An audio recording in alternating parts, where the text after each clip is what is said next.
warahmatullahi wabarakatuh.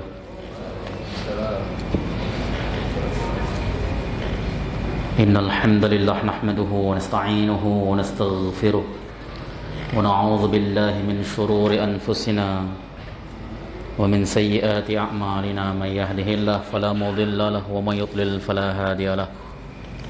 Asyhadu an la ilaha illallah wahdahu la syarika lahu wa asyhadu anna Muhammadan 'abduhu wa rasuluh.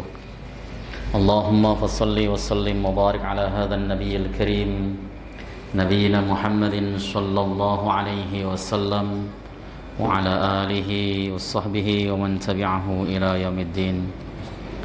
Amma ba'du fa ya ibadallah ittaqullaha li'anna Allah ta'ala yaqul fi kitabihil aziz wa huwa asdaqul qailin ya ayyuhalladzina amanu ittaqullaha haqqa tuqatih wa la tamutunna illa wa antum muslimun.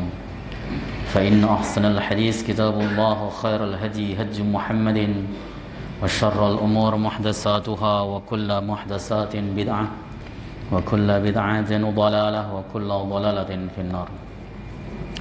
Alhamdulillah, segala puji bagi Allah Subhanahu wa taala, Tuhan semesta alam, atas limpah nikmat yang diberikan kepada kita semuanya.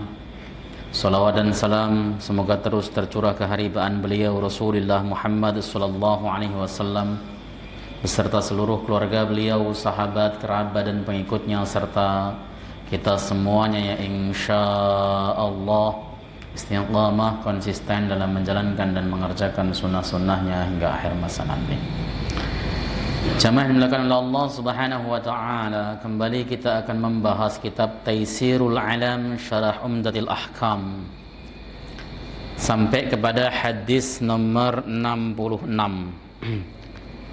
Bismillahirrahmanirrahim. Qala al-muallif rahimahullahu taala wa nafa'na bihi wa bi'ulumihi fid dharain.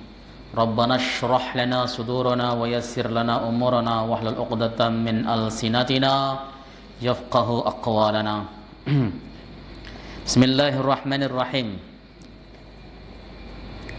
An Abdullah bin Umar radhiyallahu taala anhuma. Dari Abdullah bin Umar, semoga Allah Subhanahu wa taala ridha kepada beliau berdua.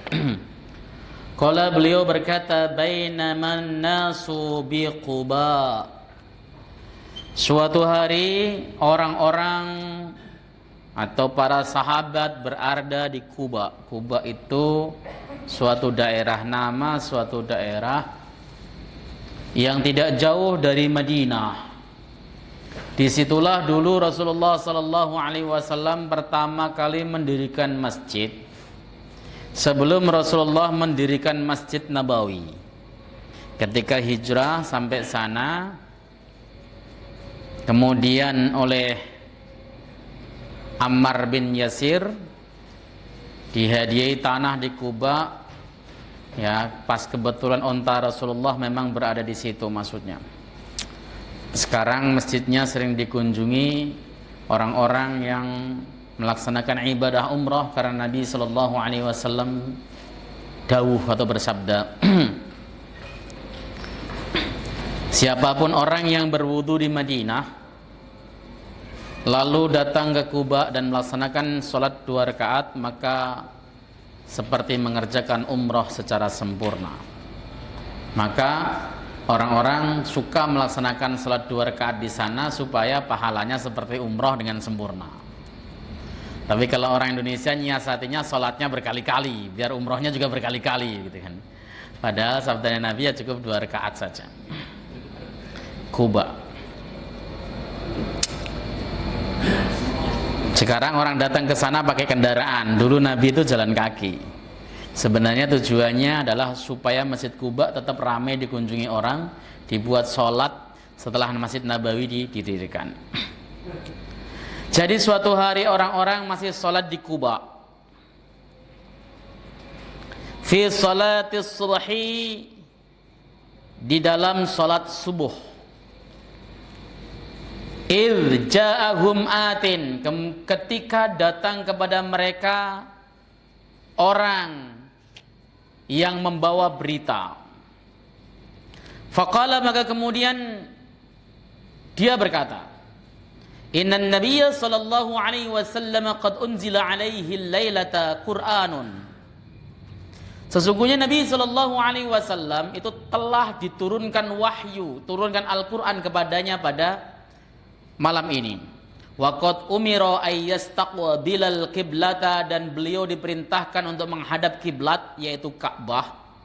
Fastaqbaluha, oleh sebab itu menghadaplah kalian ke kiblat atau ke Ka'bah. Wa kanat wujuhuhum ila Syam, padahal waktu itu wajah mereka menghadap ke Syam yaitu ke Baitul Maqdis. Fastadaru ilal Ka'bah, maka mereka pun berpaling untuk menghadap ke Ka'bah. Jadi antara Syam dan Ka'bah itu ya enggak berbalik 180 derajat, enggak kemudian kita misalnya ada menghadap barat lalu tiba-tiba menghadap ke timur, tidak, tetapi cuman bergeser beberapa derajat saja. Karena pengalihan kiblat tersebut kan terjadi di Masjid Qiblatain. Masjid Qiblatain itu ya enggak jauh dari Masjid Nabawi sebenarnya. Masjid Qiblatain itu dekat dengan Universitas Islam Madinah. Di dekat sana. Lalu Nabi pada saat itu mengerjakan sholat, sementara wajah beliau memang selalu menghadap ke langit, nunggu wahyu kapan ini kiblat ini dikembalikan lagi ke Ka'bah gitu. Lalu kemudian turun wahyu. Nanti ada di sarahnya ada penjelasan. Al-ma'na al-ijmali, makna secara global. Taqaddama annahu lamma hajara an-nabiy sallallahu alaihi wasallam ila al-Madinati wa fiha katsirun min al-yahudi iqtaddat al-hikmatu ar-rashidatu an takuna qiblatun nabiy wal muslimin qiblatal anbiya'i as-sabiqin baitul maqdis fasallu ila tilkal qiblati 16 syahran aw 17 syahran. Wa kana an-nabiy sallallahu alaihi wasallam yatashawwaqu ila sarfihi ila istiqbalil ka'batil musyarrafah. Fa anzalallahu ta'ala qad nara taqalluba wajhika fis sama' falanuwalliyannaka qiblatan tardaha fawalli wajhaka syatral masjidil haram. Telah lalu pembahasan, sesungguhnya ketika Nabi sallallahu alaihi wasallam hijrah ke Madinah, di Madinah itu kan banyak orang Yahudi, ada Bani Quraidah, ya, ada Bani Qainuqa, ada Bani Tamim. Banyak sekali orang Yahudi itu, Bani-Banian begitu, banyak sekali. Maka pada saat Nabi Shallallahu Alaihi Wasallam sampai di Madinah, Nabi disuruh menghadapkan kiblatnya. Yang nyuruh ya Allah Jalla wa'ala. Menghadap kemana? Ke Baitul Maqdis, sebab Baitul Maqdis itulah kiblat para nabi terdahulu. Ini namanya strategi dakwah. Yang ngatur strateginya Allah Jalla wa'ala. Makanya dalam berstrategi itu, dalam berdakwah itu kita nggak boleh langsung ekstrim. Pasti akan ada resistensi, penolakan. Ya, tetapi dakwah itu harus bisa menarik. Maka sering saya katakan, kalau antum pengen merubah suatu kaum, itu bukan dengan gembar-gembor, galak dan sebagainya, orang pada pergi.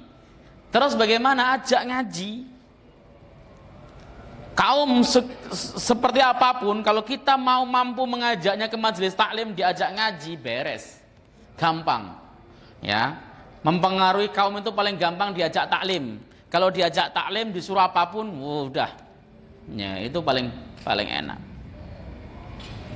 Nah, makanya dulu itu ada sebuah pulau di Minahasa.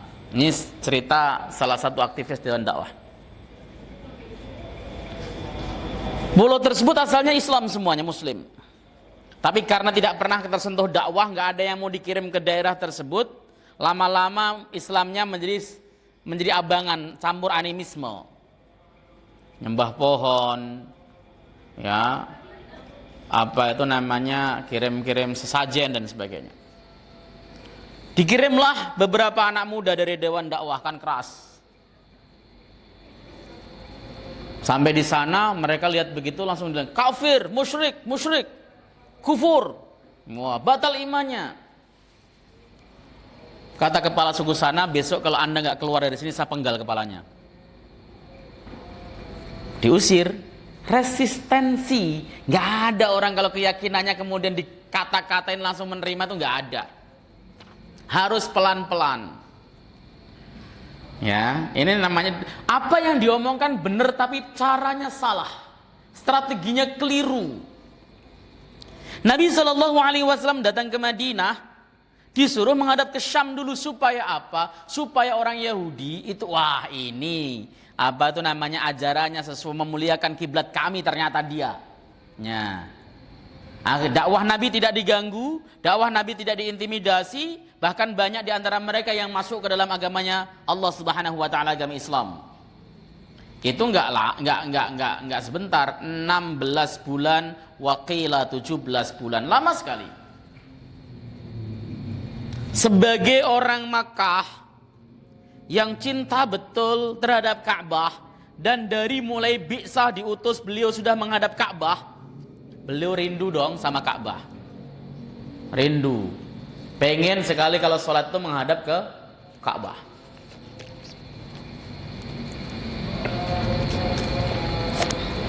Maka pada saat Nabi SAW sholat itu beliau sering menghadapkan wajahnya ke langit. Ya, kalau sholat itu misalnya gini. Nunggu wahyu, kapan Allah kirim wahyu supaya aku kembali ke Ka'bah.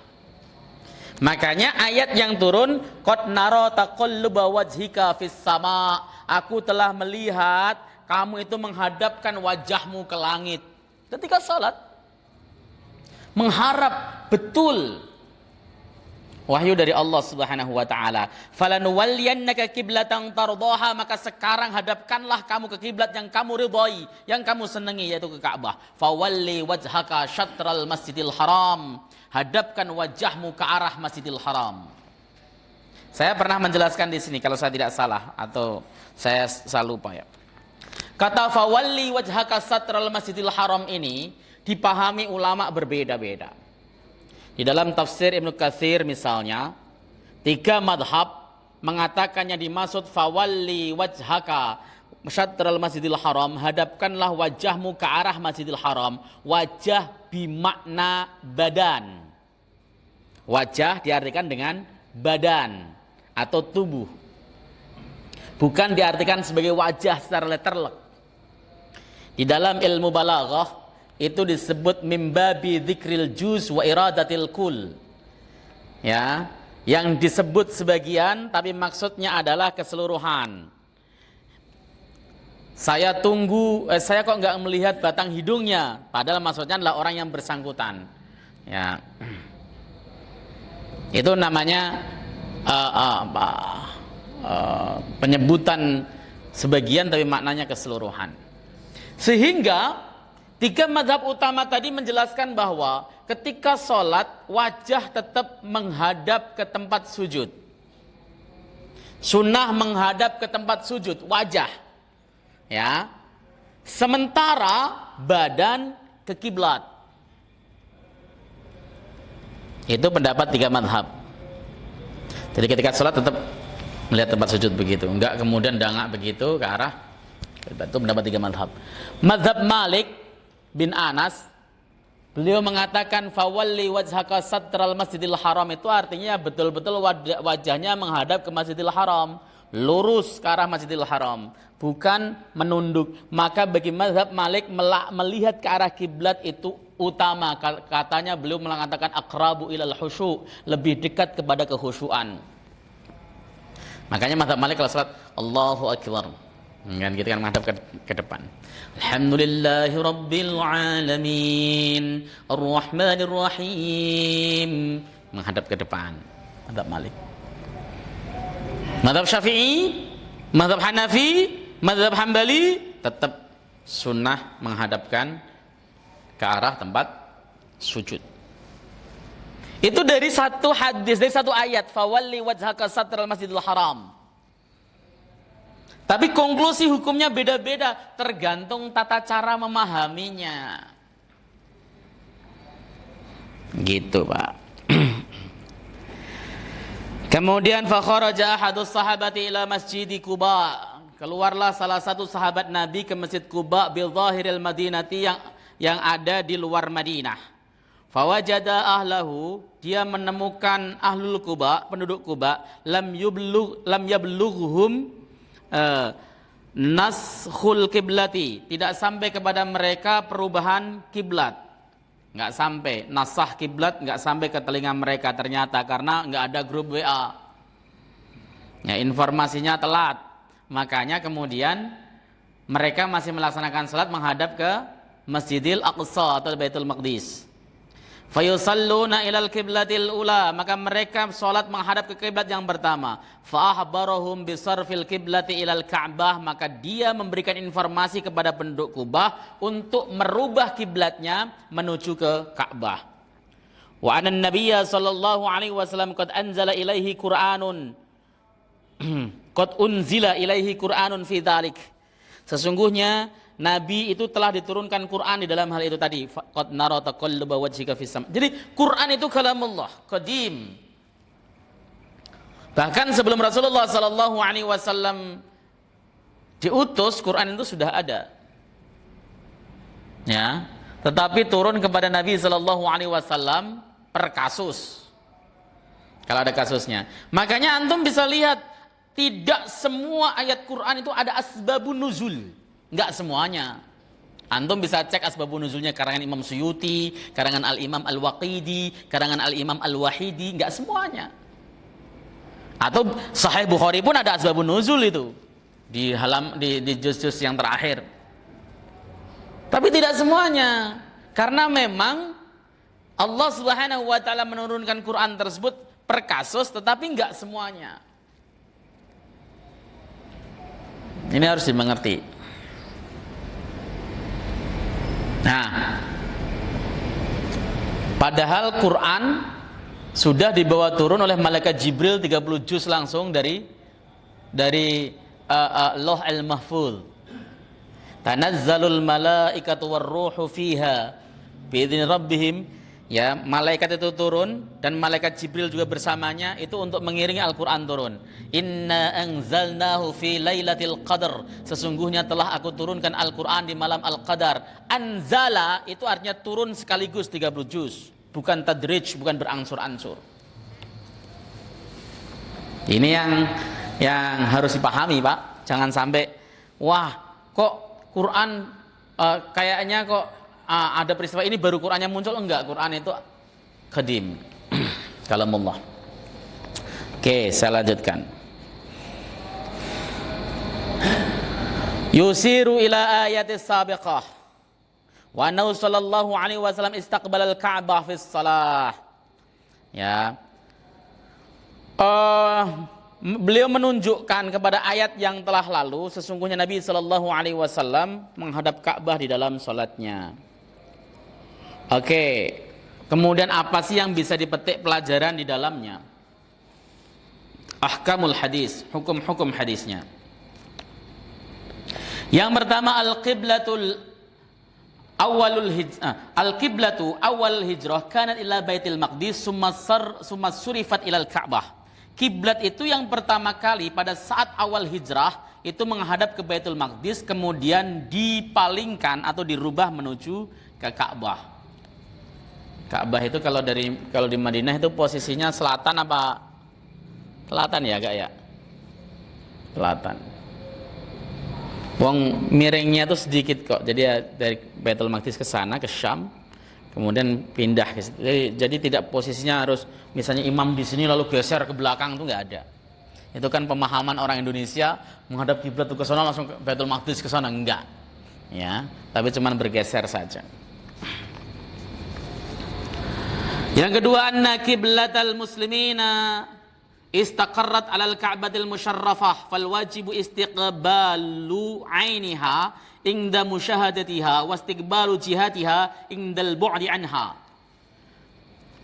Sesungguhnya kiblat kaum muslimin itu paten, tetap sampai hari ini ke Ka'bah musyarrafah. Jadi kalau ada orang hari ini salat menghadap Baitul Maqdis ya enggak sah. Maka wajib bagi siapapun yang sholat dan dia melihat Ka'bah, itu wajib dia menghadapkan dirinya, badannya ke arah Ka'bah, wajib. Jadi Ka'bah itu kan kotak. Kalau kemudian kita sholatnya kok nggak lurus kepada badan Ka'bah atau bangunan Ka'bah, maka sholat kita nggak sah. Kalau kita bisa melihat Ka'bah. Bagi orang yang musyahadah bisa melihat Ka'bah, maka dia wajib ya menghadapkan ain Ka'bah. Tapi kalau orang yang jauh bagaimana? Seperti di Indonesia, itu berdasarkan jihah atau arah. Kiblat Ka'bah itu arahnya mana? Barat, maka menghadap ke barat, sholatnya itu sah. Sholatnya sah. Kecuali versinya madhab Syafi'i. Madhab Syafi'i itu harus yakin betul, harus dhon, bukan yakin, harus dhon, dia punya dugaan yang disertai adillah, harus dikompas atau kemudian pakai ilmu falak, oh arahnya ke sana, geser sedikit nggak boleh. Tapi Imam Ghazali, salah satu pembesar Syafi'i, kemudian para imam lain mengatakan enggak, setuju dengan arah jihah, arah. Jadi kalau seandainya karena terjadi suatu hal, gempa atau apa, lalu kiblat kita bergeser, nggak usah dirubah, wong arahnya tetap ke barat kok. Kecuali habis kena gempa kemudian muter masjidnya, ya kiblat jadi ke arah timur, nah itu beda. Tapi selagi arahnya jihahnya ke arah barat, ya tetap menghadapnya sana, nggak usah dirubah. Nanti bentuknya masih jadi jelek, asalnya lurus begini tiba-tiba miring begitu. Ya, karena jihah yang dihadapi. Nggak ada yang pas. Walaupun antum pakai kompas sekalipun itu nggak bisa pas. Ya. Maka yang wajib adalah dzon ma'adillah. Dzon boleh, menduga boleh, tapi harus ada adillahnya. Antum nih misalnya tersesat di jalan, nggak tahu kiblat, nggak ada masjid, nggak ada matahari terhalang mendung misalnya. Kiblat nggak tahu, caranya bagaimana? Ya harus ma'adillah. Anda harus pakai dalil ketika menentukan, oh kiblat sana. Nah, misalnya dengan tiupan angin. Wah, ini angin kalau di kampung saya bertiupnya dari arah timur, berarti sono barat. Itu namanya adillah. Meskipun salah enggak apa-apa, tapi wajib pakai dalil, enggak boleh ngawur. Kalau ada matahari kan enak, matahari dalil. Jelas, oh matahari terbit di timur, berarti sana barat. Maka kiblat ke sana. Itu namanya ma'adillah. Enggak boleh ngawur. Oke. Yang kedua, anna afdalal biqa huwa baitullah. Utama-utamanya tempat adalah Baitullah, Ka'bah. Makanya dikatakan dalam hadis, salat di Baitullah itu sama dengan 100.000 kali dibanding dengan salat di masjid lain. Ya, salat di Masjidil Haram itu keutamaannya 100.000 kali dibanding salat di masjid lain. Keutamaannya luar biasa. Kenapa? Karena itu afdhalul biqa, tempat yang paling utama. Makanya kalau kemudian kita dikasih kesempatan oleh Allah Subhanahu wa taala ke sana, jangan lupa untuk rajin sholat di sana. Karena melaksanakan sholat di sana kelipatannya itu 100.000 kali lipat. Kalau di Masjid Nabawi berapa lipat? Hah? Berapa? 1.000. Makanya pas jamaah Indonesia kalau sampai sana itu pada maksain diri, sampai sakit-sakit juga tetap ke masjid. Kenapa? Sayang 100.000-nya katanya. Padahal yang nggak harus begitu, sakit ya istirahat saja. Syariat itu tidak menjadi beban.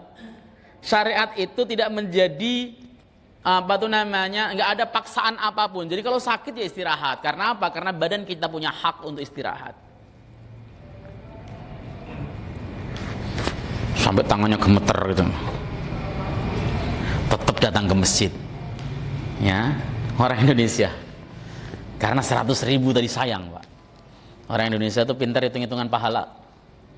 100.000 sayang. Coba sholat sana zuhur, qobliyahnya 4, ba'diyahnya 4. Masih nanti belum sholat tahiyatul masjid dan sebagainya. Kalikan 100.000. Udah pahala saja ini. Ya tapi bagus sih semangatnya. Hanya saja ketika badan sakit, ya tidak usah dipaksakan. Nggak harus selalu melaksanakan sholat di sana. Oke ya, tapi itu afdhalul biqa. Tempat yang paling utama adalah Baitullah Ka'bah, Mekah. Apalagi kalau kemudian di tempat-tempat mulia, ya, di Multazam misalnya, di Maqam Ibrahim. Di Maqam Ibrahim bisa sholat di sana. Wattakhidhu min maqami Ibrahim musalla. Bisa menjadikan Maqam Ibrahim sebagai tempat sholat. Bisa sholat di Hijr Ismail, sebagaimana sabda Nabi, siapapun orang yang bisa melaksanakan sholat di Hijr Ismail maka seperti sholat di dalam Ka'bah. Karena dulu Hijr Ismail itu adalah bagian dalam daripada Ka'bah. Begitu. Makanya ayo segera berangkat, jangan ditunda. Kalau punya duit nggak usah mikir-mikir lagi berangkat. Bismillah. Nanti di sana minta sama Allah Subhanahu wa taala, ya Allah, saya kesini modal saya banyak ya Allah. Ganti, gitu caranya. Biar diganti lagi sama Allah Subhanahu wa taala. Yang ketiga, jawazun nashi fi syari'ati. Boleh merubah syariat. Yang merubah ya sahibus syariah atau asy-syari' Allah Jalla wa Ala atau Rasulullah Muhammad sallallahu alaihi wasallam. Jadi syariat itu ada nasikh mansukh. Ya. Quran, ayat Quran ada yang dimansukh oleh hadis. Contohnya apa? Contohnya apa? Di dalam Quran dijelaskan secara jelas bahwa orang yang berzina hukumnya dicambuk. Fajlidu. Ya, suruh jilid itu dicambuk. Di dalam hadis dibedakan antara muhsan dan ghairu muhsan. Dibedakan. Yang muhsan dirajam, yang ghairu muhsan dicambuk. Itu dianggap nasikh wal mansukh. Begitu. Atau Quran dimansuh dengan Quran. Apa contohnya? Ayat tentang wasiat itu dimansuh oleh ayat waris. Di Al-Baqarah itu menjelaskan ada wasiat kepada keluarga. Ya, boleh asalnya. Tapi setelah ayat waris turun, maka tidak boleh ada wasiat. Ya, kepada ahli waris yang berpotensi mengurangi jatah warisan. Ada anak 4. Bapaknya sayang sama si bontot. Bapaknya wasiat, nanti kalau aku mati rumah ini buat si bontot. Lah rumahnya mahal. Kalau diberikan, ditunaikan benar, maka yang 3 ini nggak dapat apa-apa atau dapat tapi sedikit.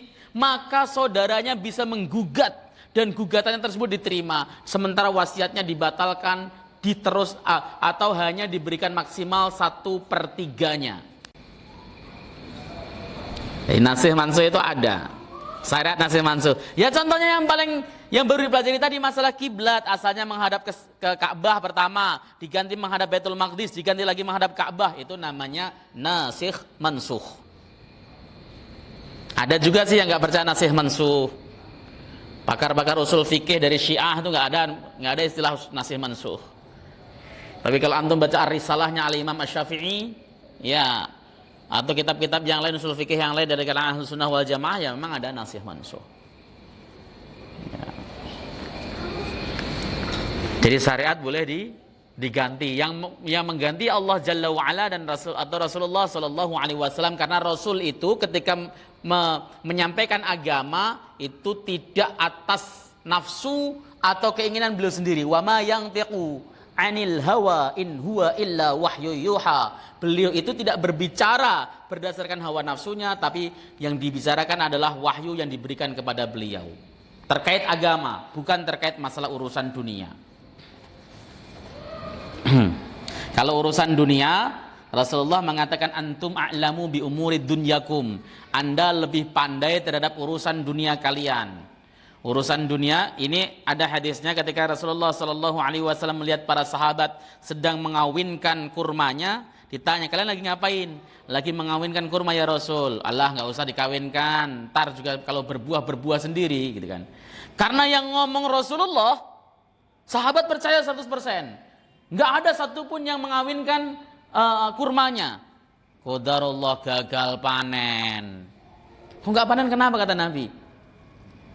Ya kata jenengan nggak usah nggak usah dikawinkan, maka kami nggak mengawinkan. Oh, salah berarti, antum a'lamu bi umuri dunyakum. Anda lebih tahu terkait urusan dunia kalian. Ya, urusan dunia Rasulullah Shallallahu Alaihi Wasallam ketika berbicara itu tidak berdasarkan wahyu. Wahyu itu adalah ketika berkait masalah agama, syariat dan sebagainya, maka apapun yang disabdakan Nabi itu adalah wahyu, petunjuk dari Allah Subhanahu wa taala. Kalau kemudian ada hadis yang mensuh, mengganti hukum yang ada dalam Al-Qur'an, maka itu pasti wahyu dari Allah Subhanahu wa taala. Gitu. Ya. Jadi jangan heran nanti kalau kemudian antum dapati satu hukum dalam Qur'annya begini, kok ternyata hadisnya beda, yaitu namanya mensuh.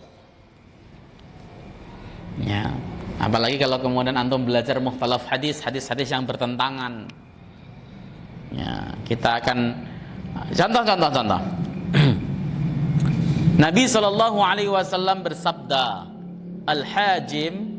aftarul hajim wal mahjum, batal puasanya orang yang berbekam dan minta dibekam. Dua-duanya batal. Berbekam atau minta dibekam, dua-duanya batal puasanya. Itu hadis sahih Bukhari. Tapi dalam mazhab Syafi'i, Imam Syafi'i memberikan keputusan berbekam tidak membatalkan puasa. Lalu antum dengan sombongnya mengatakan Imam Syafi'i tidak sesuai hadis dan pendapatnya kita tinggalkan. Itu namanya kemlinti kalau orang Jawa bilang. Kemlinti tahu nggak? Sombong, merasa lebih hebat daripada Imam Syafi'i. Loh kok bisa? Ada hadis lain Nabi Shallallahu Alaihi Wasallam ihram, ya. Karena Nabi Shallallahu Alaihi Wasallam ihtajama wa huwa muhrimun. Nabi itu berbekam dalam keadaan beliau ihram, ya, shaimun, dan dalam keadaan berpuasa. Dalam keadaan ihram, dalam keadaan berpuasa, Rasulullah berbekam. Batal nggak puasanya? Enggak dong, karena Nabi melakukannya. Lah, terus bagaimana konklusinya kalau kemudian terjadi dua dalil yang bertentangan tadi? Ya, kalau ditarjih nggak bisa. Kenapa nggak bisa ditarjih? Karena dua-duanya hadis sahih dan diriwayatkan oleh Al-Imam Al-Bukhari, sama kuatnya. Maka jalan yang ditempuh adalah nasih mansuh. Satu hadis ini pasti ada yang dirubah hukumnya. Setelah dilakukan penelitian oleh Al-Hafidz Ibnu Hajar Al-Asqalani dalam Fathul Bari, beliau berkesimpulan yang dirubah adalah hukum larangan atau berbekam dan minta dibekam, atau yang bekam dan orang yang dibekam dua-duanya batal, itulah yang diganti. Sebab dia turun duluan, baru hadis tadi yang turun belakangan. Maka yang dulu ini diganti dengan hukum yang datang belakangan. Itu caranya. Jadi nggak ujuk-ujuk nemu hadis antum langsung kemudian wah ini yang harus diamalkan. Nanti kalau begitu repot pasti beragamanya, saling bertentangan satu sama lain. Oke, saya lanjutkan lagi.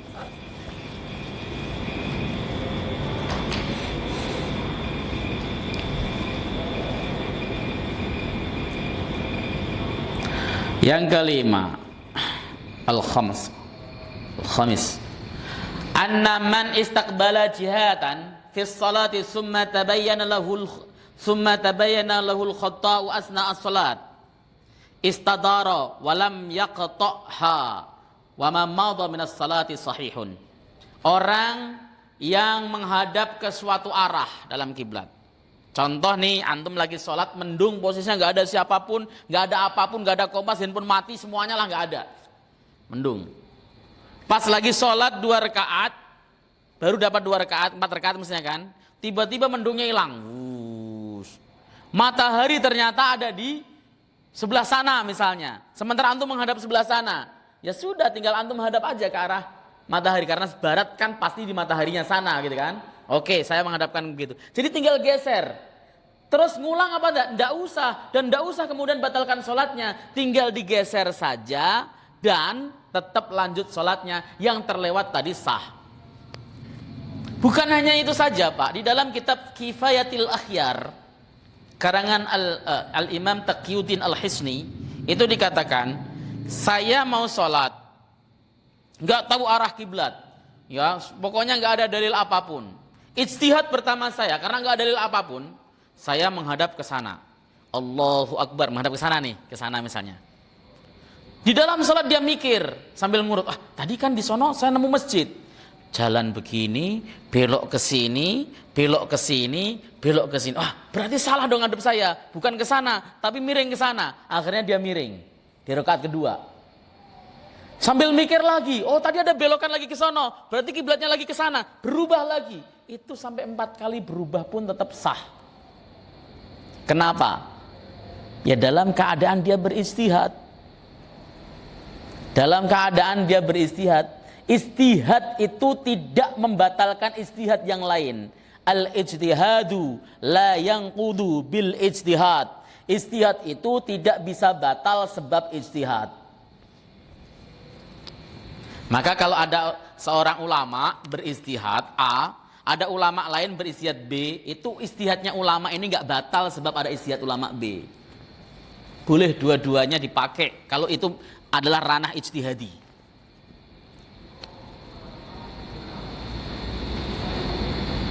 Begitu Pak. Contoh. Kayak kemarin misalnya, Nabi kan mengatakan la salata ba'dal fajr illa rak'ataini khafifataini, atau la salata ba'dal fajr illa rak'atain.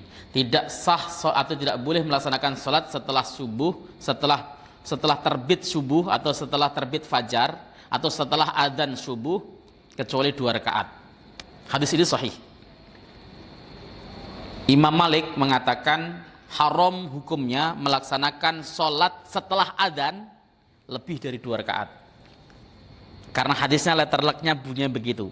La sholata ba'dal fajri illa rak'atain. Tidak sah sholatnya 2 rakaat kecuali setelah fajar kecuali 2 rakaat.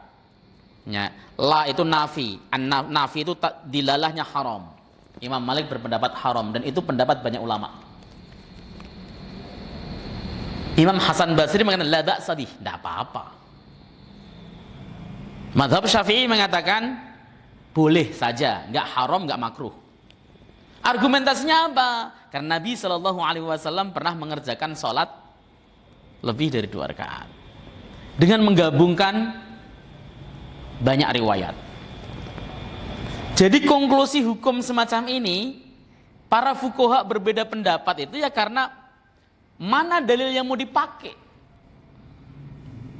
Mana dalil yang mau dipakai? Antara Imam Malik, Imam Syafi'i, Imam Ahmad bisa berbeda-beda karena tergantung daripada mana yang mau dipakai. Ini baru belajar sedikit-sedikit. Kalau sampean tekun belajar ilmu hadis, saya jamin mumet kepalanya. Mumet. Ilmu hadis itu paling sulit menurut saya. Kalau membaca hadis gampang, membaca hadis, apalagi mendoifkan hadis, ini doif. Saya ketemu sama orang, hadis itu doif Ustadz. Doifnya sebab apa? Coba saya dengerin. Jadi pokoknya doif, nggak boleh pokoknya. Ya, doif itu macam-macam. Ada yang rawinya terputus, namanya munqati. Ada yang rawinya tidak jelas, namanya mubham. Ada yang rawinya terputus sampai 2 atau lebih, namanya mu'dhal. Ada hadis yang disisipi, namanya mudraj. Ya, macam-macam. Ini dhaifnya sebab apa? Komen dhaif saja. Dia itu Syai'ul Hifdzi. Menurut siapa dulu? Syai'ul Hifdzi.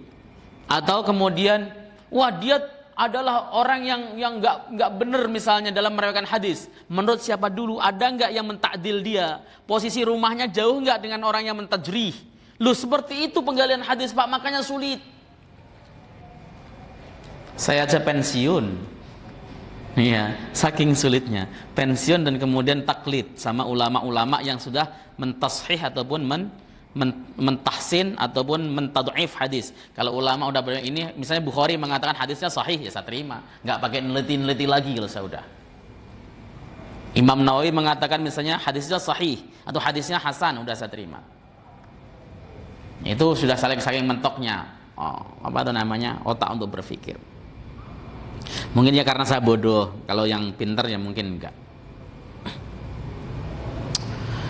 Yang keenam, sadis, annal hukma la yalzamul mukallaf illa ba'da bulughihi. Sesungguhnya hukum itu tidak mengikat kepada si mukallaf kecuali setelah sampainya hal itu kepadanya. Jadi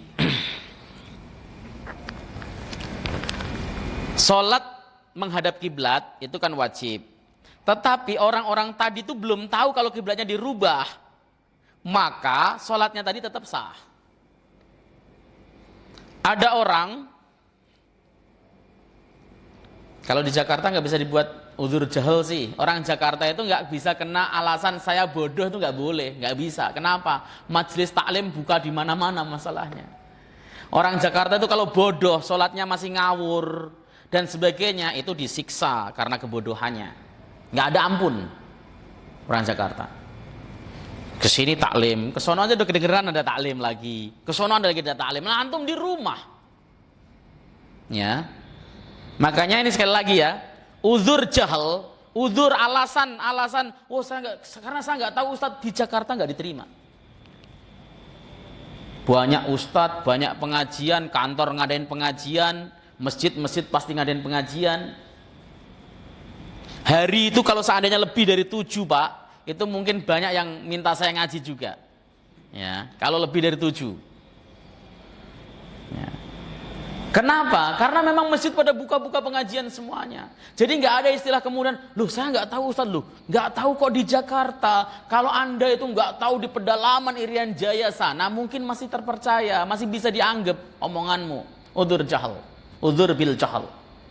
Tapi ini di Jakarta, kok baru tahu dan sebagainya. Lah ini persoalan, dari mana Anda selama ini berarti? Misalnya bahasan tentang apa ya, riba. Terus kemudian bahasan tentang masalah sholat di atas kendaraan. Bahasan masalah apa sholat sunnah, pelaksanaan sholat gerhana dan sebagainya. Kok masih pada nggak tahu di Jakarta? Atau sholat yang wajib, ya. Wajibnya meletakkan kaki pada saat sujud. Kok masih nggak tahu di Jakarta? Berarti uzur jahalnya nggak bisa diterima. Batasan aurat, kok nggak tahu di Jakarta? Itu nggak diterima uzur jahalnya. Ini dicamkan. Jakarta loh, antum hidup di Jakarta, masalahnya aksesnya banyak, ya.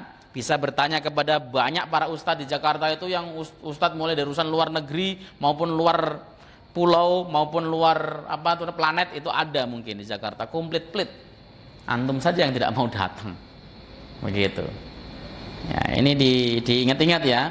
Jadi kalau saya kok pengen belajar ini, ada di Jakarta yang ngajar. Serius, saya punya temen itu nggak pernah nyantri sama sekali, nggak pernah ke pesantren. Ngajinya ya di ustadz-ustadz di Jakarta, tapi dia milih-milih pinter. Saya pengen ngaji nahwu sorob, oh di Jakarta ada. Yang ngaji di masjid mana, datengin. Saya pengen ngaji hadis, oh di Jakarta sana ada, didatengin. Saya pengen ngaji balaghah, oh di kiai sana ngaji. Itu alim bener orangnya. Nggak nyantri, nggak ke luar negeri, cukup keliling Jakarta, alim. Tapi yang ngaji, yang dibahas ngaji kitab, dia ngaji kitab memang dan dihatamkan kitab. Kalau ngaji tematik walaupun 15 tahun antum nggak bisa apa-apa. Ya ngaji tematik itu kan ngajinya nggak berurutan. Tapi ya bagus juga sih daripada gak ngaji. Kalau bandingannya daripada tidak ngaji ya bagus. Alhamdulillah. Okay.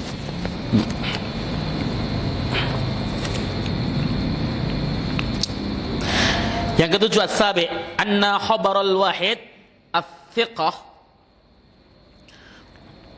idza haffat bihi qara'in al-qabul yusaddaqu wa yu'mal bih. Sesungguhnya khobar satu orang yang terpercaya, jika memang ada dikepung atau diliputi oleh korinah bukti-bukti bahwa informasi tersebut diterima, ya diterima. Meskipun khobar satu orang. Khobar itu ada 4 macam. Khobar, informasi, itu ada 4 macam. Yang pertama informasi mutawatir. Khobar mutawatir. informasi dari banyak orang, misalnya satu kampung menceritakan bahwa di depan terjadi kecelakaan, ada truk nyungsruk misalnya, maka itu mutawatir karena nggak mungkin satu kampung bohong. Maka hadis mutawatir itu hadis yang diriwayatkan oleh rawi yang dalam setiap satu tobaqat itu lebih dari 10 rawi. Tobaqat sahabat lebih dari 10, tobaqat tabi'in lebih dari 10, tobaqat tabi'in lebih dari 10, terus sampai penulis hadis Bukhari, Muslim, Nasai, Ibnu Majah dan sebagainya. Maka hadis mutawatir itu nggak banyak karena sulit kriterianya. Hadis innamal a'malu binniyat wa innamal likulli imri'im ma nawa itu bukan hadis mutawatir, meskipun hampir semua kitab sunan mulai dari Bukhari, Muslim, Nasai, Abu Dawud, Tirmidzi, Ibnu Majah, Musnad Ahmad, Muwatta'nya Malik, Musnad Syafi'i dan sebagainya itu nulis itu. Tapi itu termasuk hadis ahad. Kenapa? Karena yang meriwayatkan hanya satu sahabat, yaitu Umar bin Khattab radhiyallahu taala anhu. Maka hadis itu masyhur di kalangan ulama tapi tidak masyhur di kalangan sahabat. Ghairu masyhur fis sahabah. Itu serius. Kalau antum belum pernah ngaji begitu, tiba-tiba ada mubalik ngomong ngamuk-ngamuk, wah ini ngeremehin hadis sahih Bukhari. Sahih sih sahih, tapi ini tidak mutawatir, ini enggak masyhur. Ini hadis ahad. Tapi hadis ahad diterima ketika kemudian ada bukti-bukti bahwa dia memang layak diterima, gitu loh. Ya, khabar mutawatir. Yang kedua, khabar siddiq. Ini kita bicarakan khabar secara umum ya, bukan hadis saja. Cepat banget ya waktunya selesai ya. Tapi alhamdulillah sih kalau cepat begini. Bisa istirahat saya dari pagi belum istirahat, Pak. Jadi yang kedua khabar sidik. Khabar itu informasi secara umum. Khabarnya orang alim yang terpercaya, itu nomor 1. Ulama yang yang tidak pernah bohong. Kalau dia suka bohong ya nggak dipakai, ya. Dikit-dikit sumpah demi Allah. Orang yang suka sumpah dengan nama Allah terus-terusan sering, itu tanda bahwa dia adalah orang munafik. Dikit-dikit wallahi, wallahi. Itu pedagang-pedagang di Arab Saudi itu. Dikit-dikit wallahi, wallahi. Karena dia nggak percaya omongannya sendiri, maka perlu dia butuh bantuan sumpah demi Allah. Ya. Kalau orangnya alim, orang adil, terpercaya, nggak pernah bohong, nggak punya riwayat sebagai pembohong, maka informasi yang disampaikan terima, ambil, itu siqah. Yang ketiga adalah khobar ihtimal. Khobar ihtimal ini khobar yang ditangguhkan kebenarannya. Kalau ada bukti lain diterima, kalau enggak ya enggak. Ini khobarnya orang fasik. Maka Allah mengatakan in ja'akum fasikum binaba'in fatabayyanu. Apabila datang kepada kalian orang fasik membawa berita, fatabayyanu, maka tabayyunlah. An tusibu qauman bijahalatin fatusbihu ala ma fa'altum nadimin. Supaya kalian tidak menjustifikasi suatu kaum dengan bodoh, lalu kemudian esok hari kalian akan menyesal terhadap perbuatan kalian. Khobar yang perlu ditabayun itu khobarnya orang fasik. Kalau ulama yang ngasih khobar, gak usah ditabayun. Kalau kita percaya sama ulamanya tersebut, oh Syekh Fulan berkata, akhi anda tabayun dulu. Lu, ini ulama yang kredibel yang ngomong, gak perlu tabayun. Tabayun itu kalau yang menyampaikan orang yang sholatnya jarang misalnya, atau orang yang ketika jadi calon dewan dia nyuap misalnya, itu perlu ditabayun karena fasik. In ja'akum fasikum binaba'in fatabayyanu. Jadi ingat ya. Jadi jangan, ini di Indonesia kan gemarnya masih tabayun gitu kan. Tabayun dulu. Yang nyampein ulama enggak perlu tabayun. Khobarnya orang fasik. Atau khobar anak kecil. Anak kecil nyampein berita informasi, oh tadi di sana, jangan dipercaya. Pak tadi itu, ini anak kecil kan Pak, anaknya Bapak kelas 4 SD datang. Dia bawa apa tuh namanya ngajakin temennya berdarah-darah. Dia kemudian cerita, wah ini tadi ngadu sama bapaknya si anak, ini tadi saya lihat dia dipukulin sama si A sampai bonyok dan sebagainya. Jangan langsung dipercaya, tabayun dulu, karena informasinya bisa ditolak, bisa diterima. Namanya khobar ikhtimal. Yang terakhir adalah khobar kidhib, khobar dusta, yaitu khobarnya pendusta atau orang gila. Orang gila kok kasih informasi, maka itu dusta. Udah nggak usah kemudian ente tanya-tanyain lebih lanjut orang gila. Rumahmu di mana? Wong gila ditanyain rumahnya. Ya, nggak usah. Itu khobarnya kidib, khobar dusta. Ya, seperti itu. Dah itu aja. Mudah-mudahan manfaat. Ya. Masih banyak sih yang perlu ada 3 poin lagi yang perlu diambil pelajaran. Apa saya sampaikan sekalian? Ya, saya sampaikan sekalian. Nganggung masalahnya, nggak enak kalau nggak selesai. Yang ke-8, as-samin wa fi anna al-amala walau katsiran fi sholati idza kana li maslahatiha masru'un. Nah, perbuatan dalam salat meskipun banyak, tapi kalau itu untuk kemaslahatan salat itu disyariatkan. Imam salat, Allahu akbar. Mik resek ini udah ganggu konsentrasi orang, nggak khusyuk satu masjid. Sementara tombol tempat matinya ada di samping, kecuali tombol matinya di dalam gudang sono. Lalu imam kemudian masuk ke gudang, ya salah itu. Ya, ketika di samping doang imam geser sedikit langkahnya, lalu kemudian ceklek matiin ininya apa? Miknya, itu nggak batal. Itu limaslahatis salat, untuk kemaslahatan salat. Ya. Atau yang sering antum dengar bahwa Rasulullah itu pernah membukakan pintu untuk Sayyidah Aisyah, beliau dalam keadaan salat. Ya, seperti. Tapi jangan antum pikir rumahnya Rasulullah seperti rumah antum. Luas, ya Rasulullah jalan-jalan dulu, keluar itu langsung kemudian bukain, enggak seperti itu. Rumahnya Rasulullah petaan, sampingnya itu langsung pintu.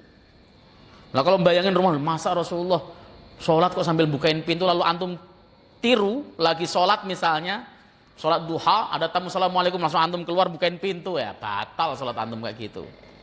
Ya beda, cara memahaminya beda.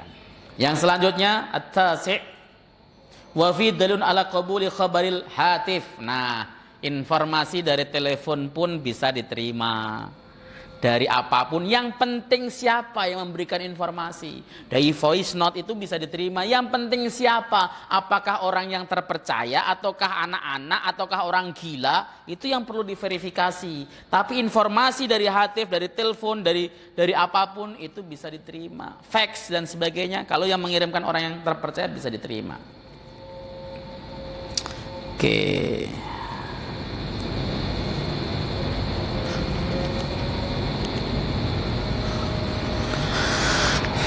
Waqala At-Tahawi, yang terakhir, Imam Tahawi berkata, fil hadithi dalilun ala anna man lam ya'lam bi fardillahi ta'ala wa lam tablughu ad-da'watu wal fardu ghairu lazim lahu wal hujjatu ghairu qa'imatin alaih. Hadis ini menunjukkan orang yang tidak mengetahui kewajiban atau fardu Allah Subhanahu wa taala dan belum sampai dakwah kepadanya, maka fardu tersebut tidak menjadi kewajiban. Wong belum sampai dakwah, dia berarti ghairu mukallaf. Syariat semuanya itu wajib dilakukan oleh mukallaf. Mukallaf itu orang yang kena beban syariat taklif, itu namanya mukallaf. Lah dia nggak tahu, nggak kesampaian dakwah, nggak ada yang mendakwai, nggak dapat ilmunya, maka dia tidak menjadi wajib. Contoh yang paling konkret, ketika Rasulullah SAW pulang Mi'raj itu kan dapat perintah sholat 5 waktu, toh. Sampai ke Masjidil Haram, sampai ke rumahnya Ummu Hani di Mekah, itu dalam posisi sebelum subuh. Rasul sampai ke Mekah, ke bumi lagi itu sebelum subuh. Tapi Rasul tidak sholat subuh. Kenapa? Karena malaikat Jibril ngajarinya siang. Nggak sholat subuh Rasulullah. Kenapa? Dia nggak dapat ilmu, nggak ada dakwah, nggak dapat ilmu. Kalau nggak dapat ilmu, belum tahu ilmunya, maka tidak wajib mengerjakan sesuatu. Begitu. Maka Anda ya belum wajib pergi haji kalau nggak belajar ilmu haji. Manasik harus nomor 1. Nah sekarang kan pemerintah menyediakan bimbingan manasik seperti itu. Wallahu taala alam bisawab. Cukup ya, nggak usah nanya. Ya, panjangan nanya udah ngap-ngapan saya. Mudah-mudahan manfaat apa yang saya sampaikan ini. Kita tutup dengan majelis. Subhanakallahumma bihamdika asyhadu an la ilaha illa anta astaghfiruka wa atubu ilaik. Assalamualaikum warahmatullahi wabarakatuh.